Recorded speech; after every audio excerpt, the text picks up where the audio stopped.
ሰላም ጤና ይስጥልን ውድ የቻናላችን ተከታታዮች የፕሮግራማችን ቤተሰቦች፣ ይህ አብዲራዋ ቲዩብ ነው። ፕሮግራማችንን ላይክ በማድረግ እንድትጀምሩ፣ አዲስ የሆናችሁ ሰብስክራይብ በማድረግ ቤተሰብ እንድትሆኑ፣ ከሀገር ውጭ የምታደምጡ እንደ ሁሉ ጊዜው ድጋፍ እንድታደርጉ በአክብሮት እየጋበዝን በዚህኛው ፕሮግራማችን አጠር ባለመልኩ የቅዳሜ ዕለት የእንግሊዝ ጋዜጦች ይዘው የወጡትን እንዲሁም ከአምስቱ ትላልቅ ሊጎች የተሰሙ የዝውውር ወቅታዊ መረጃዎችን እናካፍላችኋለን። በዚህም ወቅት ክለቦች ለቀጣይ ሳመር እነማንን ለማስፈረም አቅደዋል፣ ክፍተታቸውን፣ በዘንድሮ የውድድር ዓመት ድክመታቸውን የተመለከቱ ክለቦች ከወዲሁ እንግዲህ ራሳቸውን እያዘጋጁ ነው የሚገኙት። ለቀጣይ የዝውውር መስኮት ከወዲሁ እያንዳንዱ ክለብ በየሊጉ የሚገኘው የተጫዋቾች ዝውውር ላይ ትኩረት አድርገው በቀጣይ የዝውውር መስኮት ለመሳተፍ የታላላቅ ክለቦች እንግዲህ እያንዳንዱን ተጫዋች በመላው ዓለም ምልመላ እያደረጉ ነው የሚገኙት። በእያንዳንዱ ዘርፍ እንግዲህ የተለያዩ ምልመላዎች። ይህንን ተከትሎ ታዲያ መረጃ የተገኘበትን ምንጭ እየጠቆምን ከእናንተ ጋር ቆይታ እናደርጋለን። እያንዳንዱ ክለብ እንግዲህ የየራሱን ክፍተት ለመሙላት በዝውውር ለመጠናከር፣ ለአዳዲስ አሰልጣኞች ማጠናከሪያ፣ ለቀድሞ አሰልጣኞች ደግሞ ወደ ስኬት እንዲመጡ የተለያዩ ድጋፎችን ለማድረግ ክለቦች የየራሳቸውን ፕላን ቀርጸው ወደ ዝውውር ገብተዋል። ከነዚህ መካከል እንግዲህ ሁለቱ ማንቸስተሮች በእንግሊዛዊው የአማካይ ስፍራ ተጫዋች አደም ዋርተን ክሪስታል ፓላሱ ባለፈው የዩሮ 2024 በጋሪ ሳውዝጌት ስብስብ ውስጥ መካተት የቻለ ይሄ ወጣት የክሪስታል ፓላስ የመሃል ሜዳ አማካይ የ21 ዓመቱን እንግሊዛዊ ለማስፈረም በዚህ ሳምር ማንቸስተር ሲቲ እና ማንቸስተር ዩናይትድ የተለየ ፉክክር ያደርጋሉ ተብሎ ይጠበቃል። በተለይ ደግሞ ማንቸስተር ዩናይትዶች ተጫዋቹን በእጅጉ ይፈልጉታል። ምናልባት ወደ ክሪስታል ፓላስ የዝውውሩ አካል ሆኖ ሊሄዱ የሚችሉ የዩናይትድ ተጫዋቾች ሊኖሩ እንደሚችሉ አያይዘው ጠቅሷልና ይህም መረጃ እንግዲህ የእንግሊዙ ዴይሊ ሜል ነው የጻፈው። ከዛም በኋላ ተነባቢው ጋዜጣ ቲም ቶክ ይህንን ጉዳይ በስፋት ዘግቦታል። ነገር ግን ከቀናት በፊት በስፔናዊ ማርቲን ዙቢመንዲ ዙሪያ ያቀረብነው የአርሴናል የዝውውር ሂደትና ተጫዋቹ ወደ አርሴናል ለመዘዋወር መቃረቡን የወረቀት ስራዎችን የአርሴናል ኃላፊዎች በአዲሱ ስፖርቲንግ ዳይሬክተር አንድሬ ባርታ አማካኝነት ቅድመ ዝግጅት እንደጀመሩና ከክለቡ የሚያገኙትን ፍቃድ በተለይ ከሪያል ሶሲዳድ የሚገኘውን ፍቃድ እየተጠባበቁ እንደሆነ ጥቆማ ሰተናችሁ ነበር። ይህንን የተመለከተው እንግዲህ ሪያል ማድሪድ ዝውውሩን ለመጥለፍ ቅድመ ዝግጅት አድርጎ እየጠበቀ ነው የሚገኘው። እንደምታውቁት ሪያል ሶሲዳድ እና ሪያል ማድሪድ ጠበቅ ያለ ግንኙነት ካላቸው የላሊጋ ክለቦች መካከል ሁለቱ ይጠቀሳሉ። ከዚህ ቀደም ሪያል ማድሪድ ትላልቅ ዝውውሮችን ከሪያል ሶሲዳድ ማድረጉ ይታወሳል። እነ ቫሌሮን እንዲሁም የሪያል ሶሲዳድ ሪከርድ በሆነ ዋጋ በአንድ ወቅት በ2013-14 የውድድር ዓመት ኢላረመንዲን ከሪያል ሶሲዳድ ማድሪድ እንዳስፈረመ ይታወቃል። እነዚህ ሁለት ክለቦች ደግሞ ጥሩ ግንኙነት እንዳላቸው በስፋት ይነገራል። ማድሪድ እንግዲህ ይህን አጋጣሚ ተጠቅሞ የተጫዋቹን ዝውውር ለመጥለፍ ቅድመ ዝግጅት አድርጓል ሲል ነው የስፔኑ ተነባቢ ጋዜጣ አስ የገለጸው። እንዲሁም በእንግሊዝ ሚዲያ ንጋት ላይ እየወጣ ነው የሚገኘው። ዘሳም በተለይ አገኘው ባለው መረጃ ከስፔን ምንጮች የሪያል ማድሪድ ኃላፊዎች የማርቲን ዙቢመንዲን እንቅስቃሴ በመጀመሪያ ዙር የዩኤፋ ዩሮፓ ሊግ ከማንቸስተር ዩናይትድ ጋር በነበረው ጨዋታ ለመመልከት ወደ ባስክ ተጉዘው፣ ነገር ግን ተጫዋቹ ከጨዋታ ቀደም ብሎ ከ30 ደቂቃ በፊት በማሟሟቂያ ላይ ነበር። መጠነኛ ህመም ተሰምቶት ከስብስቡ ውጭ የሆነውና ተጫዋቹን ለመመልመል ሁለት አጋጣሚዎችን ተጠቅመው በአንደኛው አልተሳካላቸውም። በሁለተኛው ግን ከሪያል ቤቲስ ጋር ተጫዋቹን በደንብ ለመመልከት ችለዋል። ስለዚህ የማርቲን ዙቢመንዲ የዝውውር ሂደት በሪያል ማድሪድ የመጠለፍ እድል እንዳለው ነው የስፔን ጋዜጦች እያወጡ የሚገኙት። እስካሁን ድረስም ሊቨርፑል በዝውውር ውስጥም እንዳለ አያይዞ ገልጿል። ሪያል ማድሪድ እንግዲህ በማርቲን ዙቢመንዲ ብቻ አይደለም ቡድኑን ማጠናከር የሚፈልገው። እንደምታውቁት ማርካ ከትናንት ቀን ጀምሮ ትሬንት አሌክሳንደር አርኖልድ ከሊቨርፑል ከፍተኛ የደሞዝ ማሻሻያ ተደርጎለት የቀረበውን የኮንትራት የማራዘሚያ ጥያቄ ውድቅ አድርጎ 99% ወደ ሪያል ማድሪድ የመጓዙ ጉዳይ አሁን ላይ ተጠናቋል። ተጫዋቹ የኮንትራቱን መጠናቀቂያ ቀሪ ወራትን ነው የሚጠብቀው። ወደ ሪያል ማድሪድ የሚያደርገው ዝውውር ተጠናቋል ብለው እነ ማርካ እየዘገቡ ነው የሚገኙትና ሪያል ማድሪድ በቀጣይ ሳመር ማጠናቀቅ ከሚፈልጋቸው ፖዚሽኖች መካከል አንዱ በማርቲን ዙቢመንዲ የአማካዩን ስፍራ እንዲሁም የሊቨርፑሉን የ26 ዓመቱን ትሬንት አሌክሳንደር አርኖልድን በቀኝ ተመላላሽ በኩል ማስፈረም እንዲሁም ሊቨርፑልን በሌላ ዝውውር በመጥለፍ ከሊቨርፑል ጋር በመፎካከር ስፔናዊውን የመሃል ተከላካይ የዴንማርክ ዝርያ እንዳለው የሚነገረው የንሰንን ከበርንማውዝ በመልቀቂያ ሂሳቡ 50 ሚሊዮን ፓውንድ በመክፈል ሪያል ማድሪዶች የሊቨርፑል የረጅም ጊዜ እቅድ የሆነውን ይሄን የ19 ዓመት በተጠናቀቀው የውድድር ዓመት ከጁቬ ወደ በርንማውዝ የተዘዋወረ በጁቬ ብዙም ተፈላጊ ያልነበረ በበርንማውዝ ግን በአስገራሚ የዘንድሮ የውድድር ዓመት ብቃት ለስፔን ብሔራዊ ቡድንም ጥሪ ተደርጎለት ባለፈው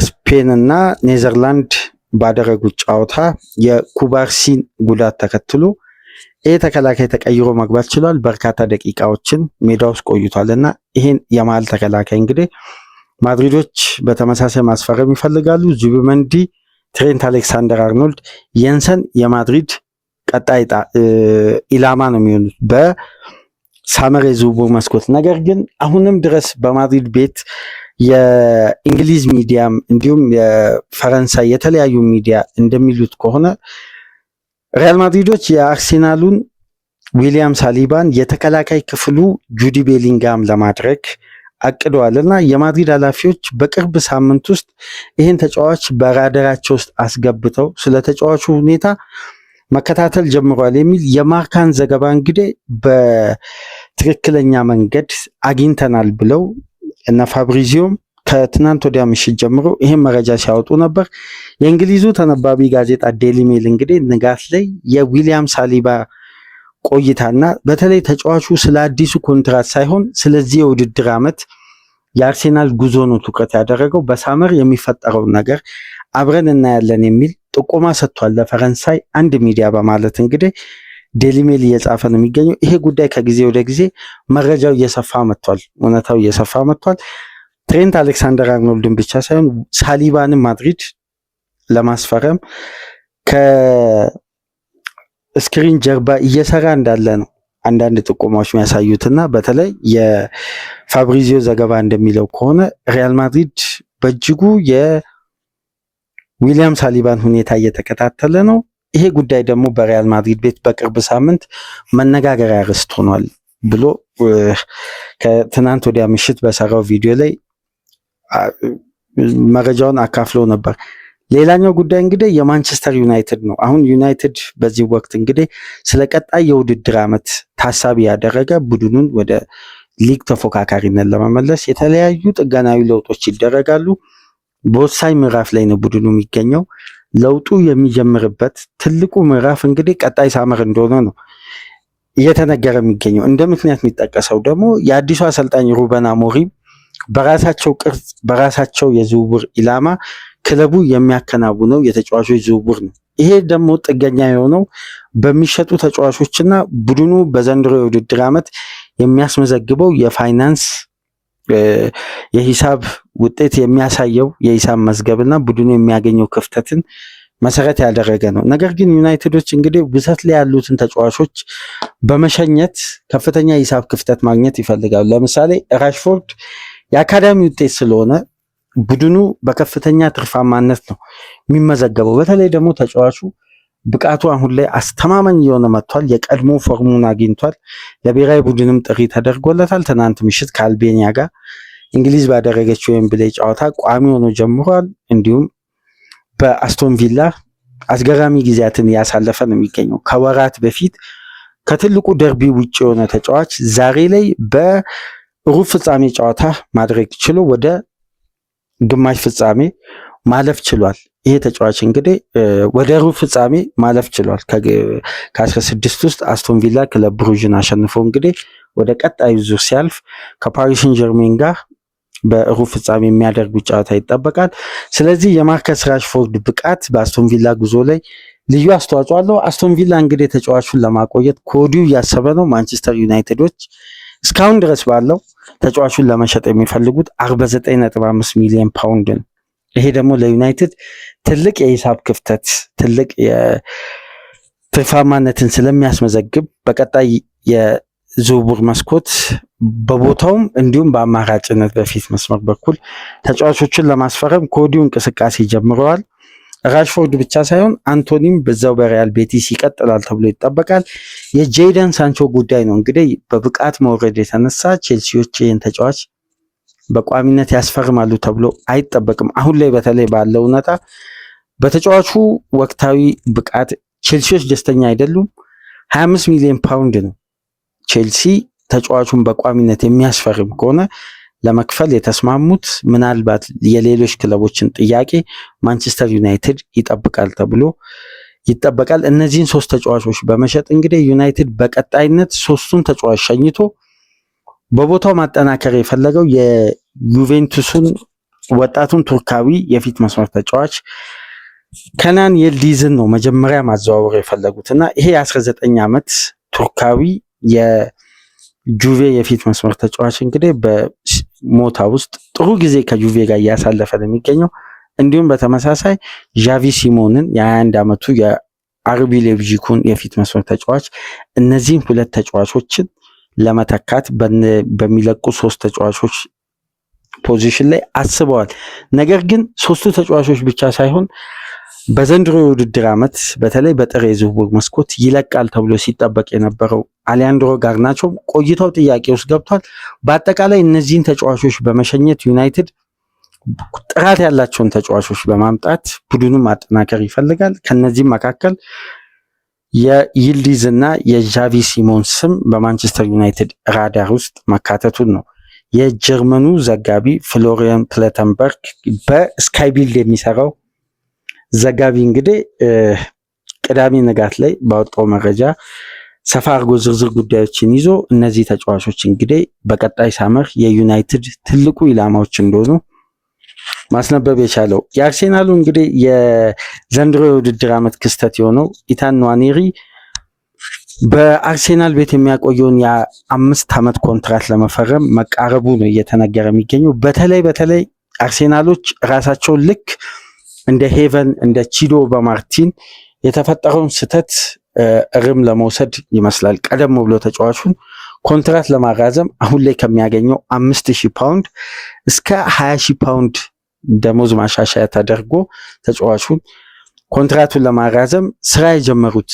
ነገር ግን የእንግሊዝ ሀያላን ክለቦች እንግዲህ በተለይ ወጣት ተጫዋቾችም በማስፈረም የተጠመደው ቼልሲ የዚህን ተጫዋች ሁኔታ በቅርበት እየተከታተለ ነው የሚገኘው። ምናልባት ቼልሲዎች የሚያቀርቡት የውል ማፍረሻና ይሄ በፕሪሚየር ሊጉ የሚፈቀደው የወጣት ተጫዋቾችን ሕግ እየተጠቀመ ቼልሲ የሚያስፈርምበትን መንገድ አርሴናሎች አሁንም ክፍተት እንዳይፈጠር ያንን መንገድ ለመዝጋት ይመስላል ቀደም ብሎ ለተጫዋቹ የረጅም ጊዜ ኮንትራት ለማቅረብ እንዲሁም ተጫዋቹን በኤሚሬትስ ለማቆየት ቅድመ ዝግጅት የተጀመረውና ቼልሲ ጠንካራ ፍላጎት አለው።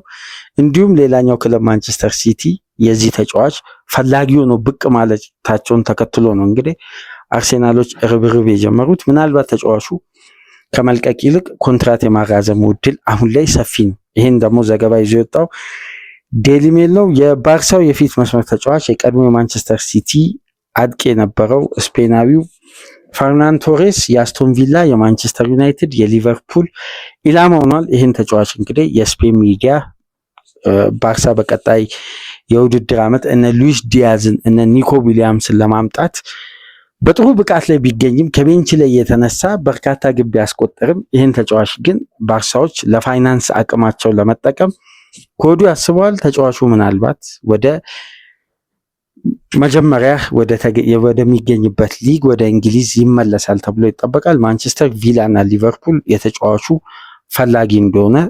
ፈላጊ ክለቦች እንደሆኑ የስፔን ሚዲያዎች በስፋት እየዘገቡ ነው። እንዲሁም በተጨማሪ የሊቨርፑል የአርሴናል እና የማንቸስተር ዩናይትድ ኢላማ የሆነው የወልቭሱ ግራ ተመላላሽ ኤንት ኑሪ አሁን ላይ የቶትናም የቀጣይ የዝውውር መስኮት ትልቁ ኢላማ ሆኗል። ይሄ ተጫዋች እንግዲህ በዲስቲኒ ዩዶጌ ተደራራቢ ጉዳት በዘንድሮ የውድድር ዓመት ቶትናም ማግኘት የፈለገውን አገልግሎት ከተጫዋቹ እያገኘ አይደለም። ይህንን ተከትሎ አማራጮችን ለመፍጠር እንዲሁም የጤንነቱ ጉዳይ አስተማማኝ ስለሆነ የኤትኑሪ በቦታው ላይ እንግዲህ አንጂን ፖስቴኮግሉ አማራጫቸውን ለማስፋት የመጀመሪያ የግራ ተመላላሽ ኢላማቸው ኤትኑሪ በቀጣይ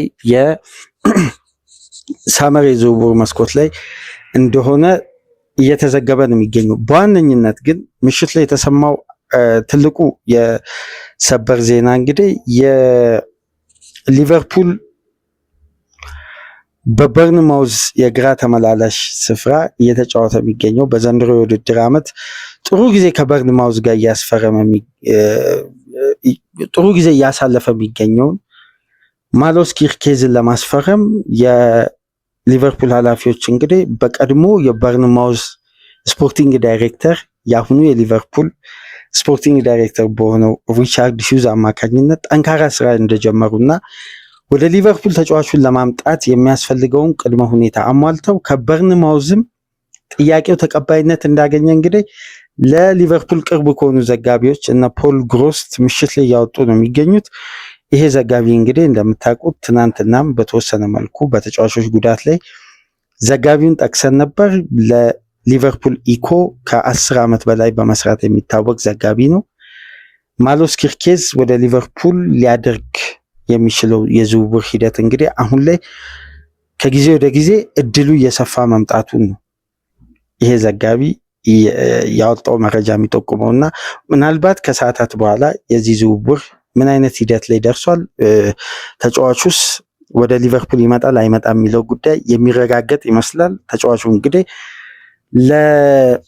የቀድሞውን ኤጀንት በቅርብ ሳምንት ውስጥ ነበር የተለያየውና የፍሬድሪኮ ኬዛ ኤጀንት የሆነውን አራህማኒን ቀጥሯል። አሁን ከሱ ጋር ነው በጋራ የሚሰራው። የሱ ኤጀንት ለሊቨርፑል ኃላፊዎች በጣም ቅርብ እንደሆነ ይነገራል። የፍሬድሪኮ ኬዛ ዝውውር በፍጥነት እንዲጠናቀቅ ለሊቨርፑል ከረዱ አጋጣሚዎች መካከል ይሄ አራህማኒ የሚባለው ኤጀንት ለሪቻርድ ሂውዝ በግልም ቀረቤታ እንዳለውና ሁለቱ ግለሰቦች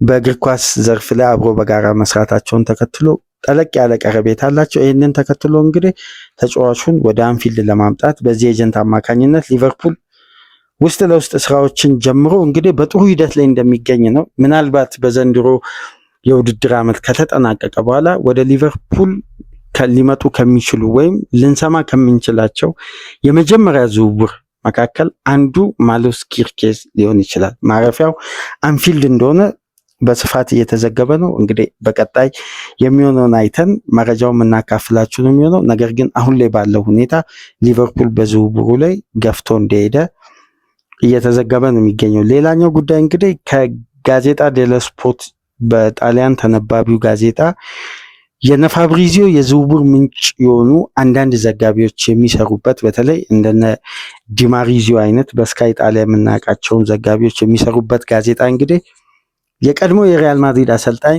ዚነዲን ዚዳን ምናልባት በቀጣይ ቀናት ውስጥ የጁቬ አሰልጣኝ ቲያጎ ሞታ የሚሰናበት ከሆነ ይሄ ፈረንሳዊ አሰልጣኝ እንግዲህ ወደ ጁቬ መጥቶ የቀድሞ ክለቡን በእግር ኳስ የተጫወተበትን ዩቬን ሊያሰለጥን እንደሚችል ጥቆማ ሰጥቷል። እነ ዲማሪዚዮ መስራታቸው ተከትሎ ይሄ መረጃ ታማኝነቱን ከፍ አድርጓል። ዘገባውንም ይዞ የወጣው የነ ዲማሪዚዮ አምድ ነውና ምናልባት ዚነዲን ዚዳን የቀጣይ የቲያጎ ሞታ ተተኪ ሊሆን ይችላል። ከዚህ ቀደም የቀድሞ የሮማ በጊዜያዊነት ናፖሊን የያዙት ቬንቹር ተመልሰው ወደ ጁቬ በጊዜያዊነት ሊይዙ ይችላሉ የሚል ዘገባዎች በስተው ነበር። አሁን ደግሞ የጁቬ ኃላፊዎች እና ሞራቲን ጨምሮ ተቀዳሚ ምርጫቸው ዚነዲን ዚዳን ሆኗል። በቀጣይ ዚዳን ከ5 ዓመት ቆይታ በኋላ ወደ አሰልጣኝነት ወደ ክለብ ደረጃ ይመለስ ይሁን እንግዲህ አብረን በጋራ የምናየው ነው የሚሆነው። ነገር ግን አንድ የሚጠረጠርም ምክንያት አለ። በተለይ ሪያል ማድሪዶች በዚህ የውድድር ዓመት መጨረሻ ከካርሎ አንጀሎቲ ጋር የሚለያዩ ይመስላል። አንደኛ ተቀዳሚ ኢላማቸው ዣቪ አሎንሶ ነው። ነገር ግን ዚነዲን ዚዳን ከፍሎሬንቲኖ ፔሬዝ ጋር ካለው ልዩ ቀረቤታ አንጻር ይሄ አሰልጣኝ ለሶስተኛ ዙር ወደ ማድሪድ ሊመለስ ይችላል የሚል የአብዛኛው የስፔን ሚዲያ ግምትም አለ። በዋነኝነት ግን ዲዴ ዴሾ ከ2026 ዓለም ዋንጫ በኋላ የፈረንሳይ ብሔራዊ ቡድንን ይለቃል። ይህንን ተከትሎ ዚዳን እንግዲህ ዋና ብሔራዊ ቡድንን ለመያዝ ከፍተኛ ፍላጎት እንዳለው ይታወቃል። ይሄ የቀድሞ የጁቬ የማድሪድ ተጫዋች ምናልባት ወደ ፈረንሳይ ብሔራዊ ቡድንም ሊሄድ ይችላል። የጁቬው መረጃ እንግዲህ በታማኝ ዘጋቢዎች እየወጣ ነው የሚገኘው። በመጨረሻም እንግዲህ የአርሴናል፣ የሊቨርፑል፣ የማንቸስተር ዩናይትድ፣ የቼልሲ፣ የኒውካስል ኢላማ የሆነው ማቲያስ ኩኛ ብራዚላዊው በኖቲንጋም ፎረስት የዝውውር ሪከርድ በሆነ ዋጋ በ60 ሚሊዮን ፓውንድ ኖቲንጋም ፎረስቶች የሻምፒየንስ ሊግን ቦታ ይዘው የሚያጠናቅቁ ከሆነ በሳመር የዝውውር መስኮት የመጀመሪያ ተቀዳሚ ኢላማቸውና ለማዘዋወር ያሰቡት ማቲያስ ኩኛን እንደሆነ ከአትሌቲክስ ከወጣ ዘገባ በቀጥታ ማግኘት ችለናል። ይሄ 100% የተረጋገጠ ዜና ነው። ከዚህ ቀደም ጆን ዱራንን ለማስፈረም 59 ሚሊዮን ፓውንድ አቅርበው ነበር። ጥያቄያቸው ተቀባይነት አላገኘም። እንዲሁም የተለያዩ ተጫዋቾችን በነገራችን ላይ ከማርከስ ራሽፎርድ የዝውውር ሂደት በኋላ አንዳንድ የሚወጡ መረጃዎች እንደሚያሳዩት ከሆነ ራሽፎርድን ለማዘዋወር ከአስቶን ቪላ ለመጥለፍ ዝውውሩን መጨረሻ ሰዓት ላይ ኖቲንጋም ፎረስቶች ጥረት አድርጓል። ነገር ግን ተጫዋቹ መዘዋወር የፈለገው ወደ ቪላ ነው። ከቪላ የቀረበለት ፕሮፖዛል ነው እንግዲህ ራሽፎርድን በይበልጥ ለዝውውሩ ምቾት የሰጠውና ጥሩ ፕሮፖዛል ያገኘው ከአስቶን ቪላ መሆኑን ተከትሎ ነው ዝውውሩ ያልተሳካው እንጂ ከቪላ ኖቲንጋም ፎረስት ዝውውሩን ለመጥለፍ በመጨረሻ ሰዓት ጥረት አድርጎ እንደነበር ሲዘገብ ነበርና በመጨረሻም ማቲያስ ኩኛን ለማስፈረም ከሌሎች ቶፕ 6 ክለቦች አሁን ላይ ከፍተኛ እድል ያለው ክለብ ኖቲንጋም ፎረስት ነው። ምናልባት በዘንድሮ የውድድር ዓመት አሁን ላይ ከሚገኘው 3ኛ ደረጃ ወይ አሻሽሎ ወይም ከዚህ ከቶፕ 4 ሳይወጣ የሚጨርስ ከሆነ የኑኖ ስፒሪቶ ሳንቶስ ቡድን የመጀመሪያ ፊርማቸው ሊሆን የሚችለው ማቲያስ ኩኛ ነው። እንደምታውቁት ኖቲንጋም ፎረስት በሀብታም ባለቤቶች እንደተያዘ ይታወቃል። በተጠናቀቀው የውድድር ዓመት በፋይናንስ ደንብ ጥሰት ምክንያት ነጥብ ተቀንሶባቸው ነበር። 34 ተጫዋች ነው 23 የውሰት ውሎችን ነበር ለስቲቭ ኩፐር ያደረጉት። ነገር ግን አሰልጣኙ ለውጥ ማምጣት አልቻለም። ከዛን እሱን አሰልጣኝ አሰናብተው ነው ኑኖ ስፒሪቶ ሳንቶስን አመጡ። በተጠናቀቀው የውድድር ዓመት ቡድኑን ከመውረድ መታደግ ቻለ። ዘንድሮ ደግሞ ቶፕ 4 ውስጥ ለማጠናቀቅ በራሱ የመወሰን እድል ውስጥ ገብቷል ይሄ አሰልጣኝ። ይሄ ክለብ እንግዲህ በቀጣይ የዝውውር መስኮት አስደናቂ ዝውውር ያልተጠበቀ ልናይ የምንችለው ማቲያስ ኩኛ የቶፕ 6 ክለቦችን ትቶ ወደ ኖቲንጋም ፎረስት የመዘዋወሩ እድል ሰፊ ነው። በተለይ ደግሞ ለየት ያደረገው የክለቡ ከፍተኛ ተከፋይ ሊያደርጉት ጥያቄ አቅርበውለታል 90,000 ፓውንድ። በዚህም ወቅት እንግዲህ ለኖቲንጋም ፎረስት ትልቁን ደሞዝ የሚያገኘው ሞርጋን ጊብስ ዋይት ነው። 71,000 ፓውንድ ነው የሚያገኘው። ይህንን ተከትሎ እንግዲህ ማቲያስ ኩኛ 90,000 ፓውንድ ቀርቦለት ተጫዋቹ አሁን ኮልቭስ ከሚያገኘው 45,000 ፓውንድ እጥፍ ነው ኖቲንጋም ፎረስቶች ያቀረቡትና ይህም ዝውውር ሊሳካ የሚችልበት እድል አለ። ጆአው ፔድሮ የሊቨርፑልና የማንቸስተር ዩናይትድን ትኩረት ስቧል። በርካታ የዝውውር መረጃዎች አሉ። እንግዲህ እያጣራን ወደ እናንተ በየዕለቱ ይዘን የምንመጣ ይሆናል። ፕሮግራማችንን ላይክ አድርጉ።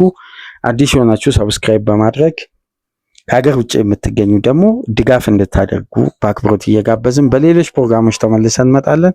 ሰላም ቆዩ።